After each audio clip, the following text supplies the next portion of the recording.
रुपया मूल्य का मापक या शोषण का साधन, हमारी घनश्याम वर्मा जी की इस किताब का आज 11वां पाठ हम आपके सामने लेकर के आ रहे हैं।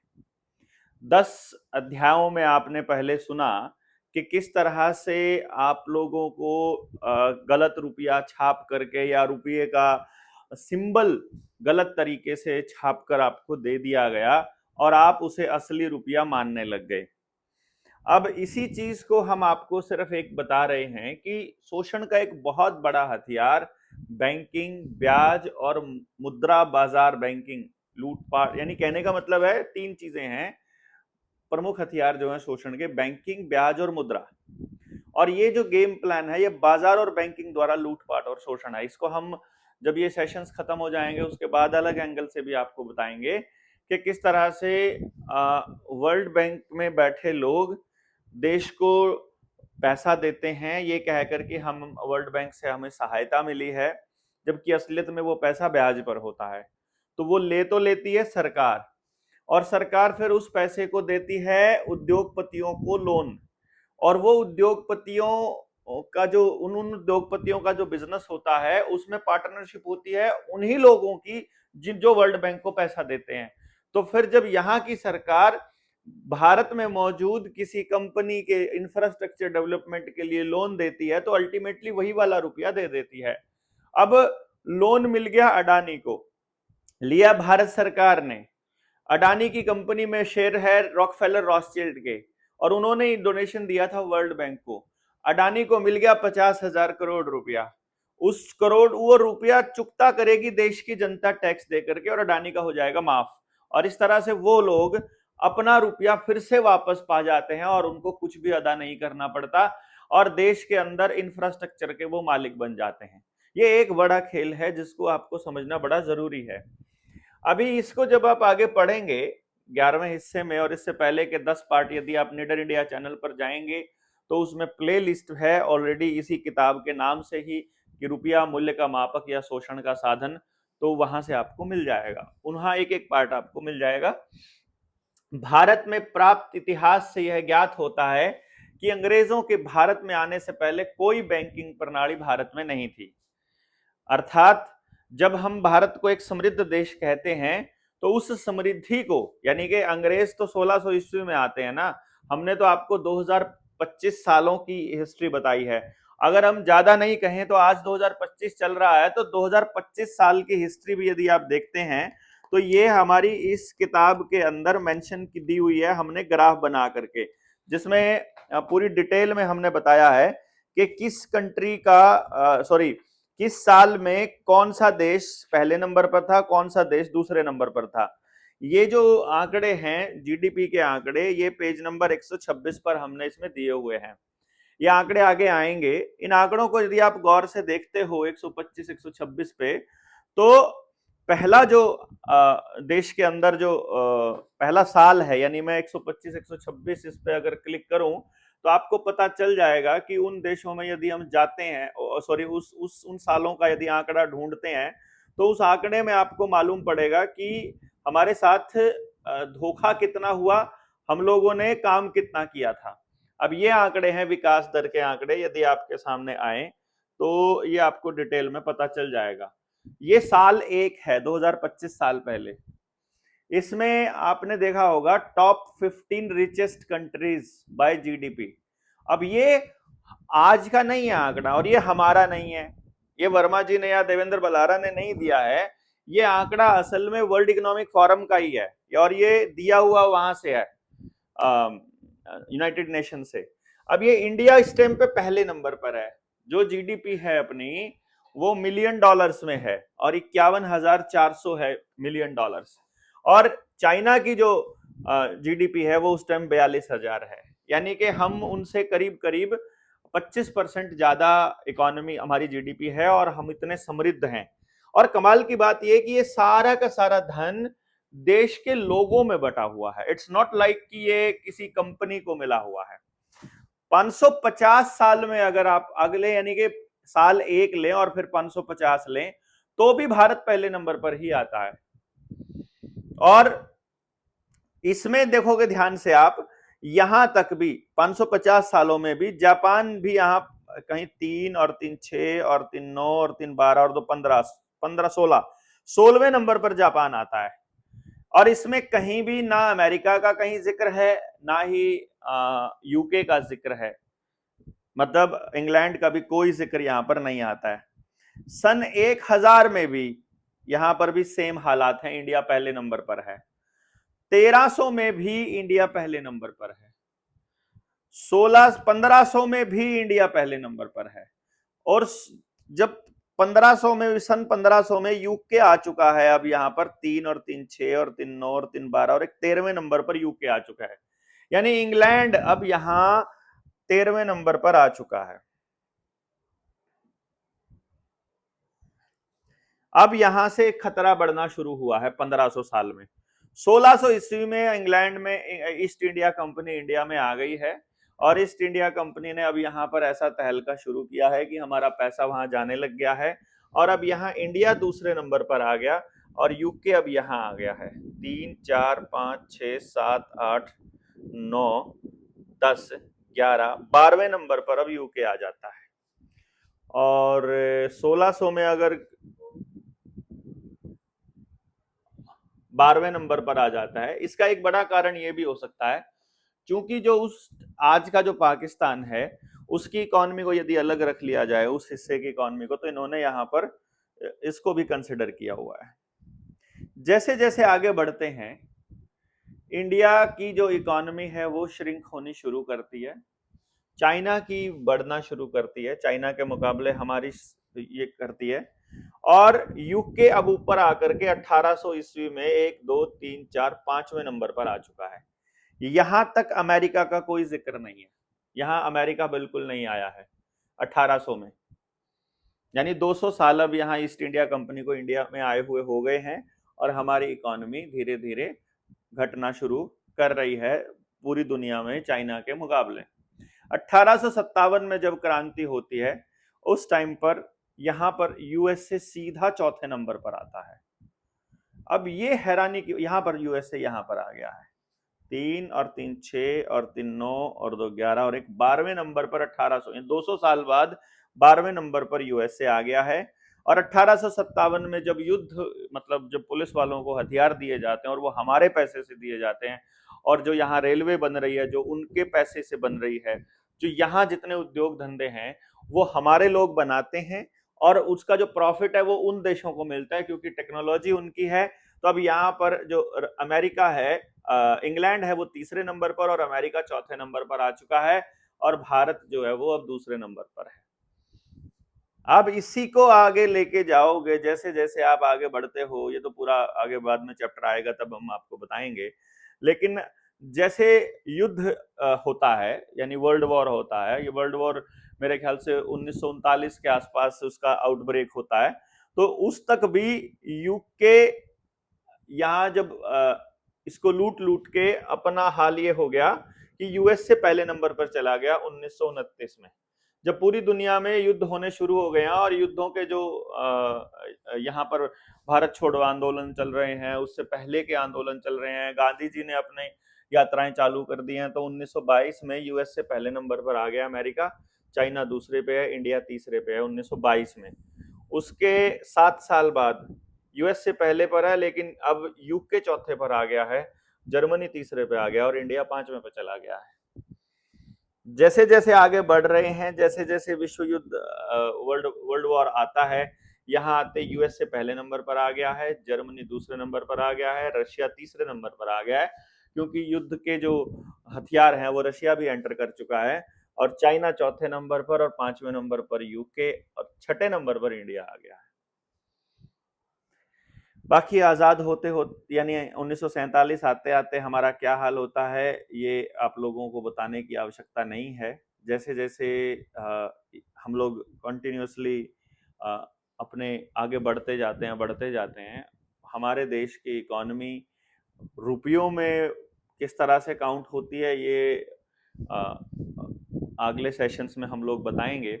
लेकिन अब हम देश की इकोनॉमी, यानी दुनिया की टॉप इकोनॉमीज में शामिल नहीं हैं, और चूंकि हम देश की टॉप इकोनॉमीज में शामिल नहीं है, तो फिर अब हमारे पास उसका सबसे बड़ा कारण है कि हमारे पास अब युद्ध का हथियार बनाने के हमारे पास कोई एजेंसी नहीं है। साथ में नोट छापने के लिए हमारे पास पर्याप्त सोना भी नहीं है। साथ में हम लोग जो हैं इस पे काम कर ही रहे हैं कि सोना खत्म हो रहा है देश के पास सोना नहीं है, तो फिर हमारे पास बचा क्या। तो ये अ, अभी देश के अंदर किस तरह के हालात थे उन पे हम देखते हैं इतिहास में कि जब बैंकिंग प्रणाली नहीं थी तो भारत के शासकों द्वारा ही अर्थव्यवस्था का संचालन और नियंत्रण होता था, जिसमें शराफा महाजनों द्वारा महत्वपूर्ण भूमिका निभाई जाती थी। यह व्यवस्था इतनी सफल थी कि उस इतिहास में कभी किसी शासक को मुद्रा की कमी नहीं थी। व्यापार, खेतीबाड़ी सभी कुछ सुचारू रूप से चल रहा है। 27 से 35% विकास दर के साथ भारत विश्व के अग्रणी देशों में है और भारत में बेरोजगारी, भूखमरी, महंगाई, मंदी, मुद्रा संकट आदि का कोई नामो निशान नहीं है। ये तब तक है जब तक अंग्रेज नहीं आते हैं। अंग्रेजों के भारत पर कब्जा, देखिए ये एक जो लाइन है बार बार हमको बोली जाती है कि अंग्रेजों ने भारत पर कब्जा किया। असल में अंग्रेजों का भारत पर किस तरह का कब्जा था ये समझना बड़ा जरूरी है। जैसे आपको बताया गया कि हम अंग्रेजों के गुलाम थे, तो कैसे गुलाम थे?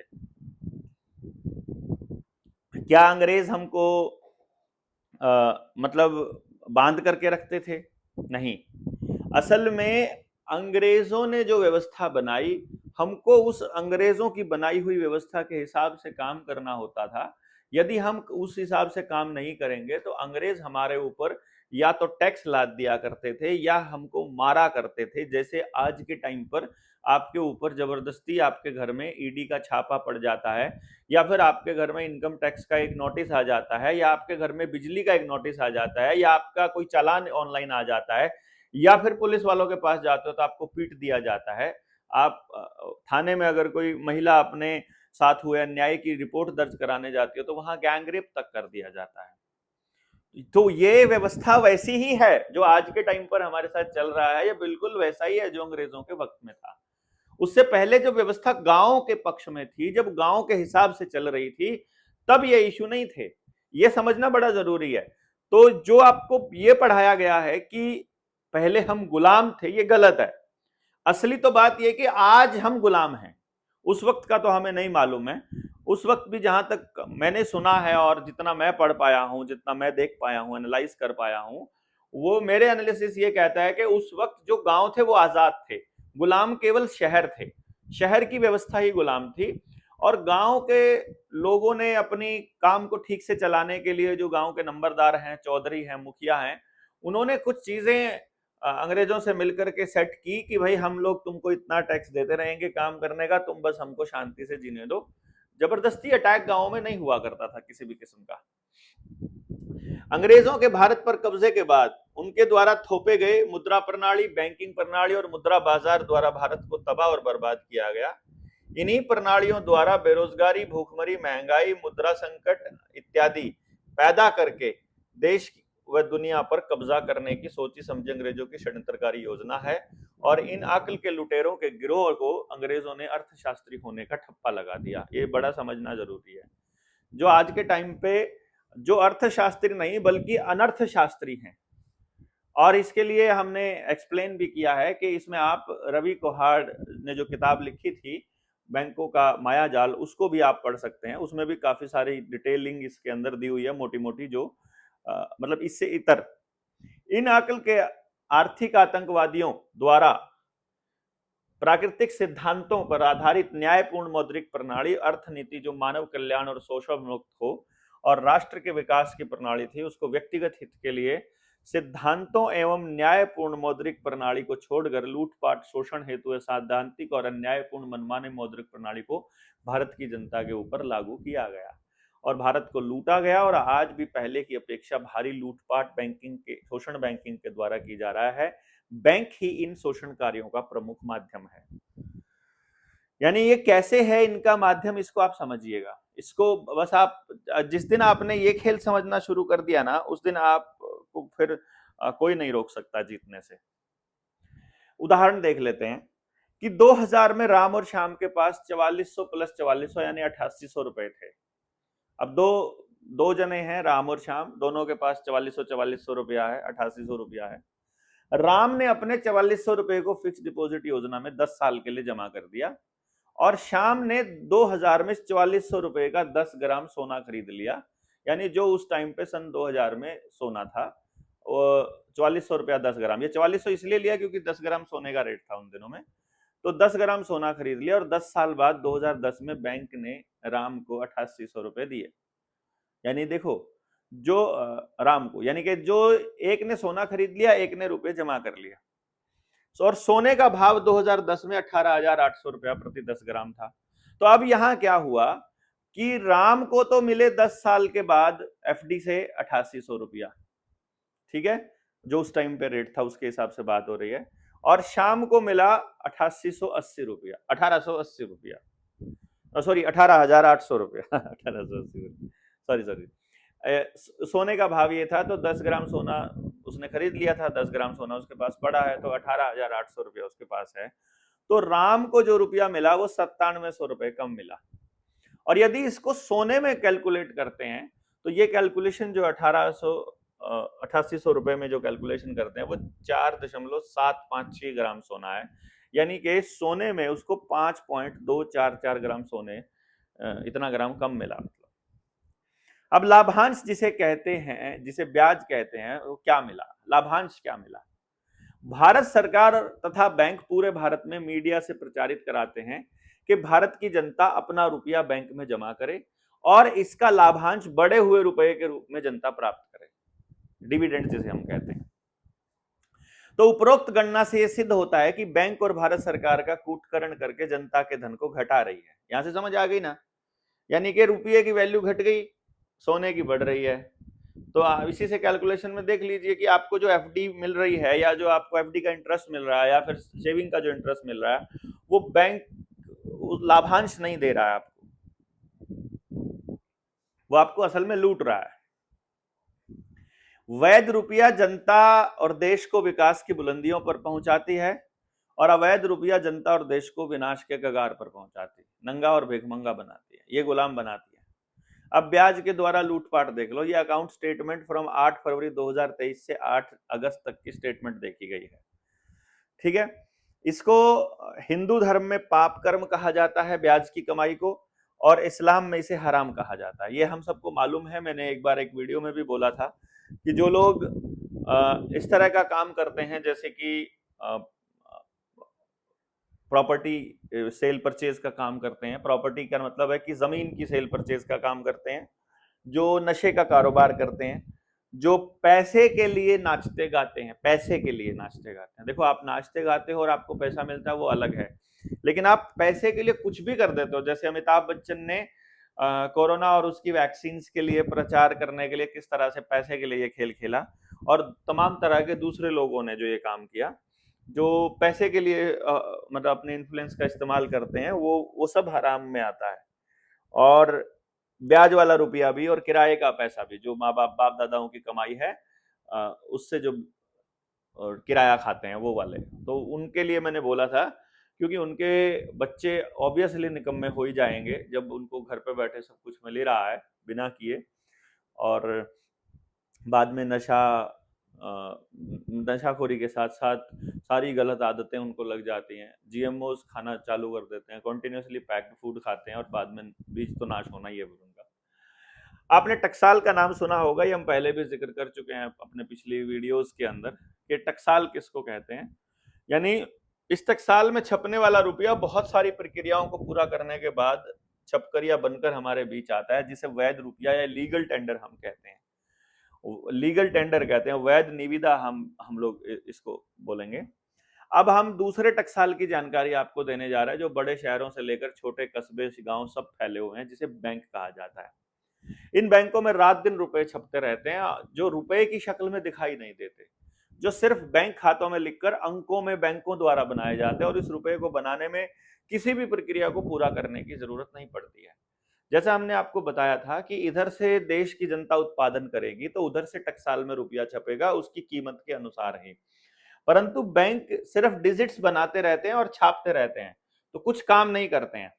इस प्रक्रिया को पूरा करने की कोई जरूरत नहीं है, सिर्फ खाते के मूलधन में ब्याज के अंकों को लिख देना पड़ता है और इस लिखत पढ़त को ब्याज के रुपए के नाम से जाना जाता है।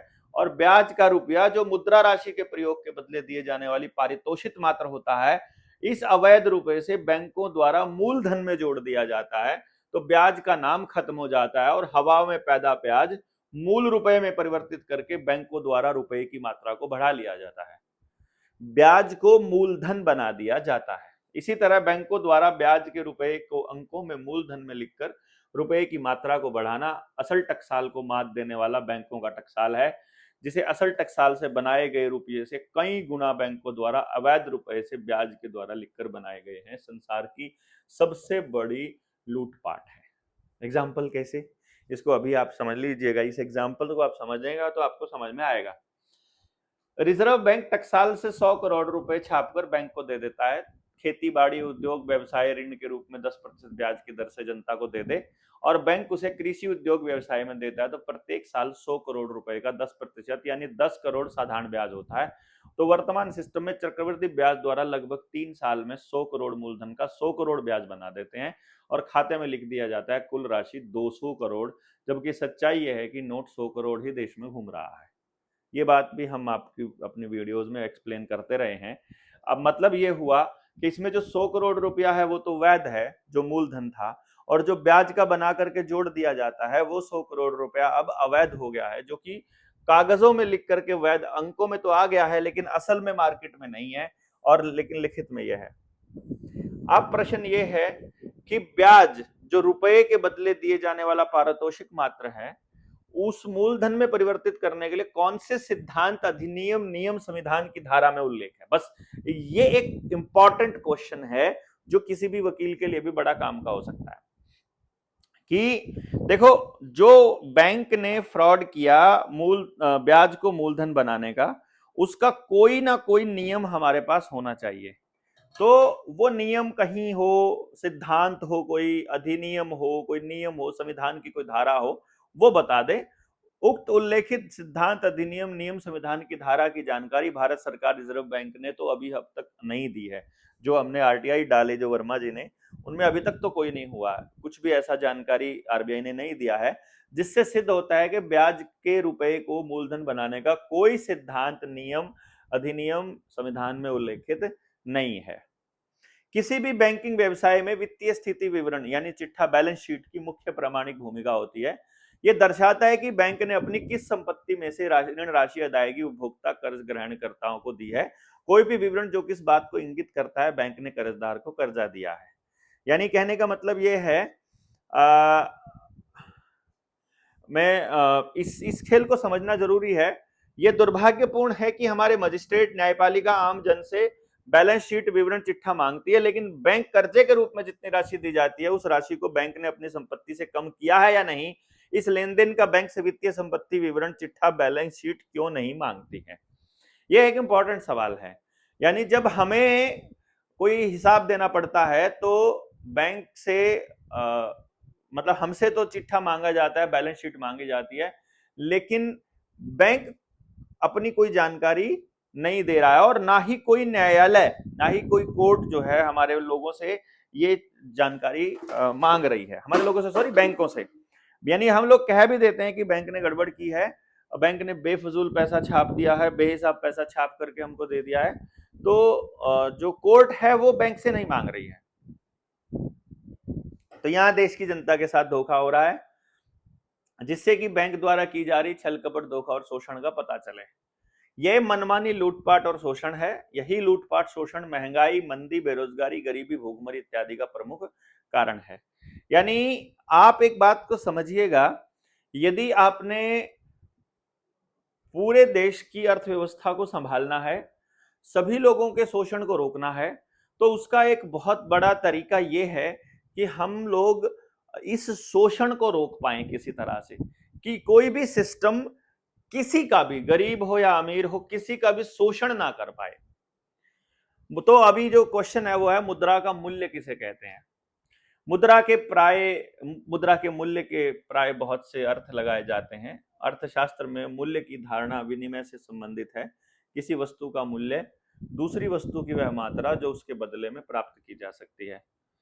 यानी कि 1 किलो चावल और 1 किलो गेहूं, यानी 1 किलो गेहूं की जो मूल्य है वो आ, ये हो सकता है कि भाई 0.25 किलो चावल, ये भी हो सकता है यदि मात्रा उतनी है, या फिर 25 रुपया, ऐसा भी हो सकता है।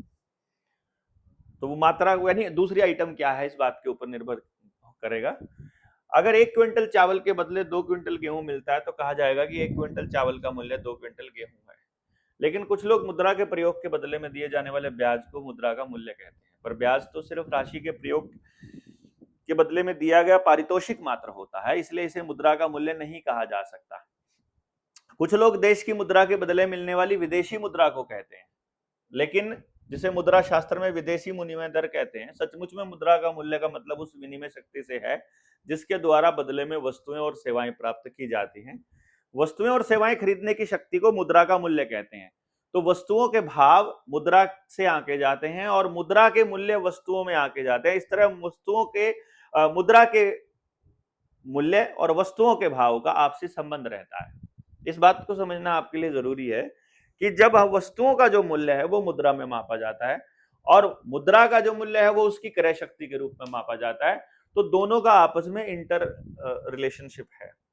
प्रोफेसर सिलेंगमैन, इन्होंने लिखा कि मुद्रा का मूल्य मुद्रा की क्रय शक्ति होती है।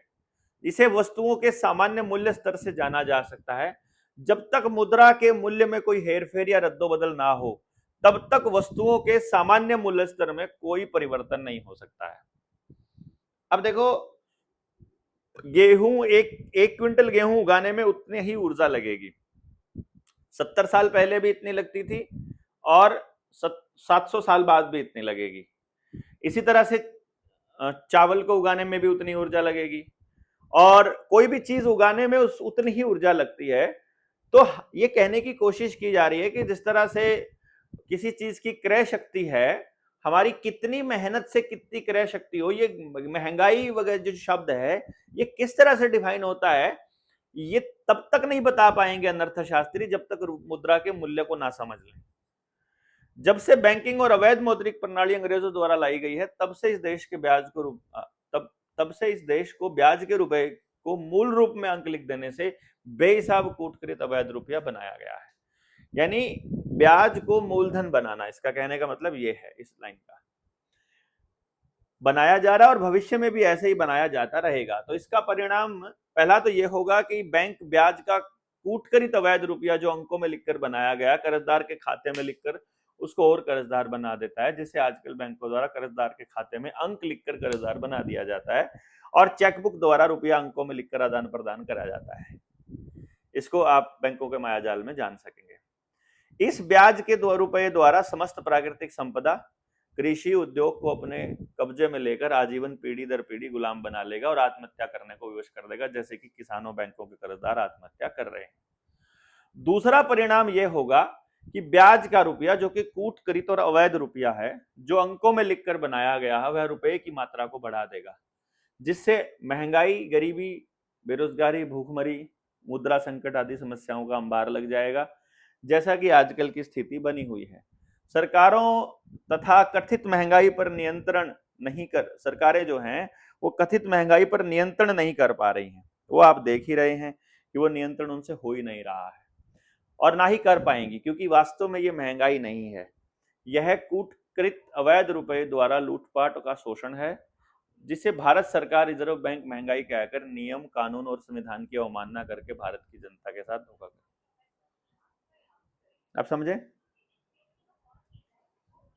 यानी कि कहने का अर्थ ये हुआ अभी हमारा कि भाई ये महंगाई कूटकृत रुपया नहीं है, अब ये टकसाल से छपे असल मात्रा है और ये बढ़ाई गई मात्रा, यानी ये इस आप ऐसे देख सकते हैं, असली में इतना रुपया छपा है और बैंकों ने बना लिया है इतना रुपया। अब बता दो कौन से वाला है? इसमें से इतना ही असली है, बस बाकी सब छाप लिया अननेसेसरी। दूसरा, जिस तरह छोटे बच्चे को अधिक रुपया देने का भुलावा देकर 20 रुपए की संख्या में 5 नोट देकर उस बच्चे से 2000 रुपए का नोट ले लिया जाता है। समझ गए? छोटा बच्चा है ना, उसको ये कह दिया कि तू ना एक काम कर, मैं तेरे को 1 नोट के बदले में 5 नोट दूंगा। अब 20 का नोट भी उसी रंग का है और 2000 का नोट भी उसी रंग का है, तो उससे एक नोट 2000 का ले लिया जाए और 20 के जो है वो अगर 20 रुपए के 10 नोट भी दे दिए जाए तो भी बच्चा सोचेगा मैंने 10 गुना ले लिया, लेकिन असल में तो उसके पास रुपया कितना है वो आप समझ ही रहे हैं, यानी कि उसके रुपए की क्रय शक्ति कितनी है। तो ये जो सारा का सारा खेल है वो इसी तरीके से किया गया है। अब रिजर्व बैंक अपने को ये बता दे, अगर कुछ चीजें जो हमने इनसे डिमांड करी हैं, जिसके अंदर रिजर्व बैंक और भारत सरकार ये बतावें कि पहला, क्या बैंक ब्याज को खाते में मूलधन में अंक लिखकर नया रुपया बनाता है या नहीं बनाता है। देखो सबसे पहले तो बैंक ये बता ही देना कि आपने ये बनाया है कि नहीं बनाया है। 15 अगस्त 1947 से लेकर और 31 मार्च 2023 तक ब्याज को मूलधन में अंक लिखकर बनाए गए रुपए की मात्रा कुल कितनी है, यानी वो सारा का सारा फर्जी रुपया है, सारा नकली है, जो कि छप नहीं सकता, जो कि छपा ही नहीं है। जब ग्राहक द्वारा रुपए से ब्याज चुका दिया जाता है तो बैंक द्वारा खाते के मूलधन में लिखकर नया रुपया बनाने का प्रावधान किस अधिनियम, नियम या संविधान की धारा में उल्लेखित है। और नेक्स्ट है, ब्याज के रुपए का मानक मूल्य क्या है और इसकी प्रतिभूति क्या होगी और कौन देता है, यानी जो इंटरेस्ट लिया है उसका कौन जिम्मेदार है, किस नियम से छापा है और उसकी प्रतिभूति मतलब उसकी गारंटी क्या रहेगी। ये एक इंपॉर्टेंट सवाल है, ये जो हमें अपने लोगों से पूछना है। यदि ये 3 सवाल भी हम लोग पूछ लें कि भाई कितना रुपया तुमने ब्याज वाला मूलधन बना दिया है, किस नियम से बनाया है और उसकी गारंटी क्या है, यानी उसके बदले में हमें क्या मिलेगा, यदि ये जवाब बैंक नहीं दे पा रहा है तो बैंक पूरी तरह से फ्रॉड है।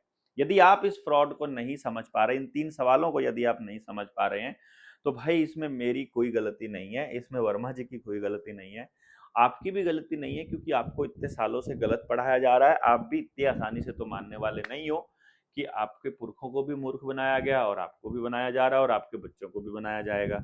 अब इससे बचने का तो एक ही तरीका है, या तो आवाज उठा लो या फिर एक एक करके अपने लोगों को जगा लो। जय हिंद, जय भारत।